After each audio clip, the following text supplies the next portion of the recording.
Students, now let us see the contents of the Memorandum of Association. First, let us understand what is Memorandum of Association, which is shortly called as MOA. A Memorandum of Association is a legal document prepared in the formation and registration process of a limited liability company to define its relationship with the shareholders. It is the primary document of the company. It is a open document which can be accessed by any public people, those who are dealing with the company. It is a public document, and any person dealing with the company is presumed to have the sufficient knowledge about the company. It reveals what powers it has and what activities of the company is permitted to undertake. Now let us see the contents of this Memorandum of Association. First one is name clause. That is, the name which the company is going to have should be mentioned clearly, and the name should not be similar with the other prevalent companies in the country. So the name must be unique and different, and it must be registered with the under the Companies Act. Next one is situation clause. The registered office of the company should be mentioned in this situation clause, where the corporate office is going to be situated, and all the registers and the documents should be kept in that office. Next one is objective clause. The objective clause requires to summarize the main objective of the business for which it has been established, and the auxiliary objectives, and the finance, how the finance is managed, and from where the finance is got. All the things must be mentioned in this objective clause. The objective should be free of any provisions or declarations that contravene the laws or public good. That is, the objective of the business should be legal and lawfulness.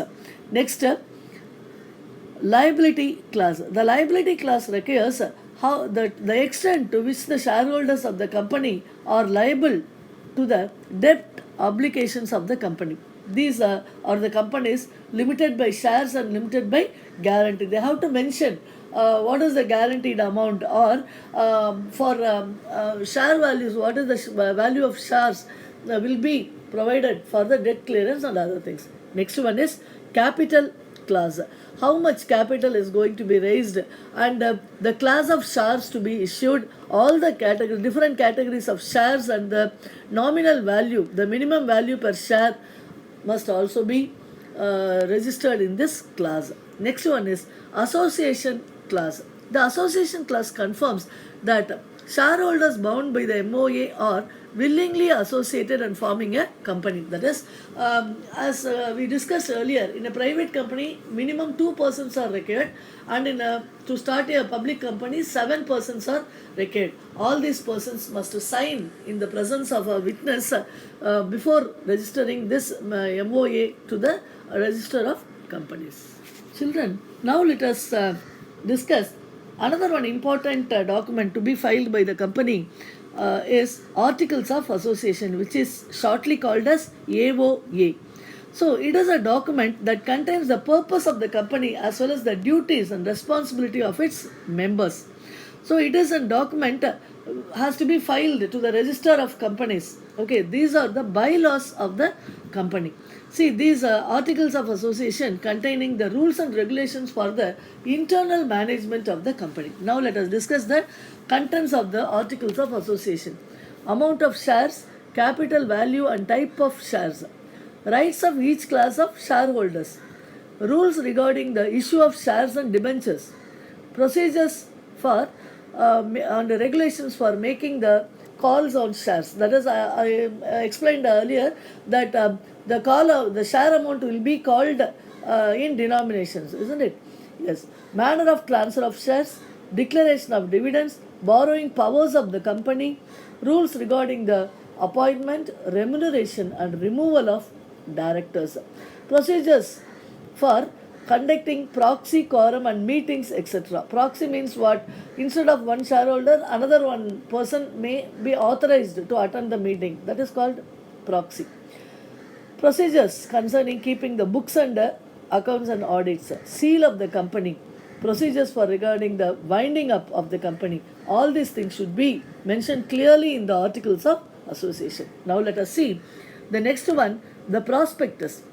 What I mean by prospectus, according to section 3236 of the Companies Act, any document inviting the public to buy its shares or debentures comes under the definition of prospectus. It also applies to advertisements inviting deposits from the public. You might have seen the pamphlets and advertisements in the newspapers, and booklets will be issued to the public, that is mentioning about the functions of the company. So the contents of the prospectus may be, it is not obvious that all the contents must be there in the pamphlet, but the main things should be necessarily be there in the prospectus. So it is rightly said, the prospectus is only the window through which a prospective investor or general public can look into the soundness of the company's venture. After examining this prospectus only, they may decide whether to invest in that company or to buy the shares in the company or debentures in the company or not, will be decided by the public. See, the prospectus contains the main objective of the company, the business for which it is incorporated should be mentioned clearly. Name and address of the occupations of the directors and managing directors. The number of class of shares and debentures issued. Then number description and the document of shares of debentures within which the 2 preceding years have been agreed to be issued other than cash. That is, the value of shares in the 2 previous years. So which may be help the investors to compare the profitability and the credibility and other things. Then name and address of the vendors of this business, and particulars about the directors, secretaries and treasurers should also be mentioned.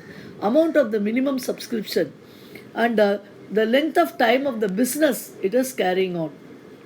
For example, if it is a construction company, a very big project means, so it may mention that this project may last for 3 to 4 years. Likewise, the estimated amount of preliminary expenses and the name and addresses of the auditors, bankers and solicitors, and time and place where the copies of balance sheets, profit and loss account will be filed or it may be inspected, and profit or reserve has been capitalized, and particulars of such capitalization will be stated in the prospectus.